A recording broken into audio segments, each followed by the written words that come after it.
Artistas de todos los tiempos han representado epidemias y pestes. El cuerpo vulnerable y doliente aparece en muchas obras que son testimonio, incluso documental, de diferentes enfermedades. Hoy les presentamos una selección de piezas de las colecciones de arte y numismática del Banco de la República que dan cuenta de diferentes anomalías físicas y condiciones médicas, así como de los prejuicios, la estigmatización y la discriminación que sufren quienes padecen determinadas enfermedades. San Juan de Dios nació en Portugal el 8 de marzo de 1495 y murió en Granada, España, el 8 de marzo de 1550 a los 55 años de edad.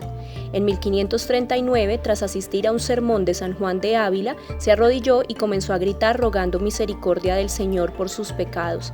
Deambulaba por las calles día y noche implorando perdón, al punto que lo creyeron loco y lo internaron en el hospital como enfermo mental, donde fue tratado con la terapia usada entonces: aislamiento, golpes y malos tratos. Esta experiencia lo marcó de tal modo que cuando salió expresó con estas palabras: Jesucristo me traiga tiempo y me dé gracia para que yo tenga un hospital donde pueda recoger los pobres, desamparados y faltos de juicio y servirles como deseo. A finales del mismo año fundó un pequeño hospital que pronto se llenó con enfermos humildes a quienes cuidaba con esmero mientras respetaba su dignidad y defendía sus derechos. A todos les proporcionaba comida que pedían en las calles, los consolaba, aseaba y curaba. Tiempo después vinculó a su obra un grupo de compañeros con quienes constituyó la Comunidad de Hermanos Hospitalarios de San Juan de Dios. En 1549, un incendio afectó el hospital y él no dudó en salvar a sus enfermos, a quienes rescató en sus hombros. Milagrosamente no sufrió daño alguno. De ahí que se represente cargando un enfermo en brazos o en sus hombros, como en esta pintura. En 1690 fue declarado santo por el Papa Alejandro VIII. Es el patrono de los hospitales y de los enfermos. El Hospital San Juan de Dios, fundado en 1564, se constituyó a lo largo de su historia como el hospital universitario y centro de investigación más importante del país por su infraestructura y la atención que brindaba a la ciudadanía. Se trata de un complejo hospitalario de 24 edificios ubicados desde la Troncal Caracas hasta la Carrera Décima y desde la calle Primera hasta la calle Segunda Sur en el centro de Bogotá. En el año 1994, cuando comenzó a aplicarse la Ley 100, se redujeron los beneficios económicos que permitían la prestación del servicio de salud a las personas de bajos recursos. Tras una crisis económica, el hospital fue clausurado en 2001 por decisiones políticas de Estado. En 2002 fue declarado bien de interés cultural. En 2005, María Elvira Escayón comenzó una investigación sobre el hospital que desarrolló en varias etapas. Inició con el registro fotográfico del estado del lugar y continuó con entrevistas, producción de intervenciones en sitio y creación a partir de objetos encontrados. Las camas cortadas, inservibles para atender a cualquier paciente, incrustadas en el muro, son un testimonio del patrimonio en abandono, así como un homenaje a las personas que quedaron huérfanas del servicio médico y a los mismos empleados, algunos de los cuales permanecieron durante años en el edificio abandonado, cuidando los equipos médicos y protegiendo el lugar de la ruina. Luego de permanecer cerrado por 17 años, desde el 2019 se ha adelantado el proceso de recuperación y habilitación de los espacios para la conservación de todo el complejo hospitalario. Actualmente, allí funciona el Centro de Atención Prioritaria de Santa Clara. En esta pintura, Fernando Botero destaca uno de los personajes del famoso cuadro Las Meninas de Diego Velázquez.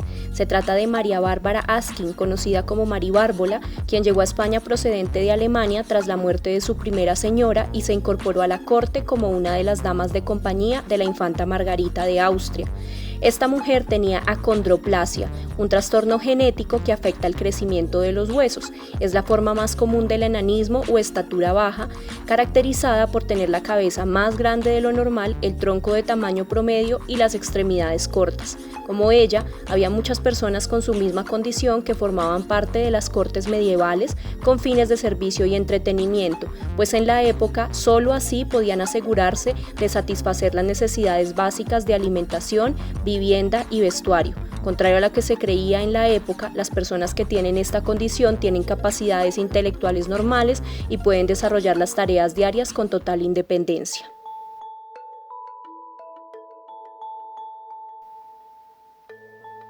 La lepra es una enfermedad crónica causada por un organismo llamado Mycobacterium leprae o bacilo de Hansen que afecta principalmente la piel, los nervios periféricos, la mucosa de las vías respiratorias y los ojos y puede causar lesiones progresivas y permanentes. Se transmite a través de secreciones que se expulsan por la boca o la nariz por medio de contactos cercanos y frecuentes con personas que no han recibido tratamiento. A principios del siglo XX, Colombia registraba un alto número de casos de la enfermedad, lo que obligó a tomar medidas para reducir el contagio, entre ellas acuñar monedas y papel moneda que circularan solo dentro de la comunidad leprosa. Así, Colombia fue el primer país en emitir monedas para la circulación de exclusiva en los lugares dedicados al cuidado y tratamiento de la enfermedad, conocidos como lazaretos, ubicados en Agua de Dios, Caño del Oro y Contratación. Entre 1901 y 1928 se realizaron 4 emisiones. En 1901 se acuñaron monedas de cobre de 2,5, 5, 10, 20 y 50 centavos de peso. En 1907 los valores fueron 1, 5 y 10 pesos. La siguiente emisión fue en 1921 cuando se acuñaron monedas de valor de 1, 2, 5, 10 y 50 centavos. Y la última fue en 1928 cuando solo se acuñaron monedas de 50 centavos en níquel. En el anverso de las diferentes emisiones se incluía explícitamente la palabra lazareto dentro de la cruz de la Orden de San Lázaro de Jerusalén y en el reverso se encontraba la leyenda República de Colombia, así como el valor y el año de emisión. Fernando Arias tiene formación en diseño gráfico y poco a poco se fue adentrando en el mundo de la plástica. En general, su obra centra su atención en temas relacionados con lo geográfico y lo territorial, así como explora las preguntas sobre la condición humana. En la década de los 90, el artista realizó varias obras asociadas entre sí al tema del VIH-Sida, así como a los prejuicios, los rumores, el rechazo y el aislamiento que enfrentan las personas que padecen este síndrome. Un enfermo seropositivo es aquel que tiene en su sangre determinados anticuerpos contra un agente específico como un parásito, una bacteria o un virus. En el caso del VIH indica que el paciente es portador del virus pero todavía no ha desarrollado la enfermedad. En esta fotografía aparece el cuerpo desnudo del artista cubierto por unas plaquetas de laboratorio con rastros de sangre. Esta obra es un boceto de la instalación que se mostró por primera vez en el Museo de Arte Moderno de Bogotá, acompañada de un video en el que se escuchaba el testimonio de un enfermo de SIDA que murió días después. En esta obra, la labor del artista como etnógrafo no está relacionada con el trabajo de campo fuera de su territorio, sino con el ejercicio de entrar en relación directa con las personas que conviven con la enfermedad o que, como en el caso de quien hizo la grabación de la obra, ya han muerto. Henri-Marie de Toulouse-Lautrec nació en Albi el 24 de noviembre de 1864 y murió en Saint-André-du-Bois el 9 de septiembre de 1901. Fue pintor, dibujante y cartelista. Probablemente debido al matrimonio consanguíneo de sus padres, que eran primos en primer grado, Toulouse-Lautrec sufría de una enfermedad ósea congénita caracterizada por la estatura baja y la fragilidad ósea. Adicionalmente, en 1878 sufrió la rotura de su fémur izquierdo y al año siguiente la del derecho, razón por la que sus piernas sufrieron un desarrollo anormal y no siguieron creciendo. Privado de la movilidad durante muchos meses, pasó sus días dibujando y luego pintando.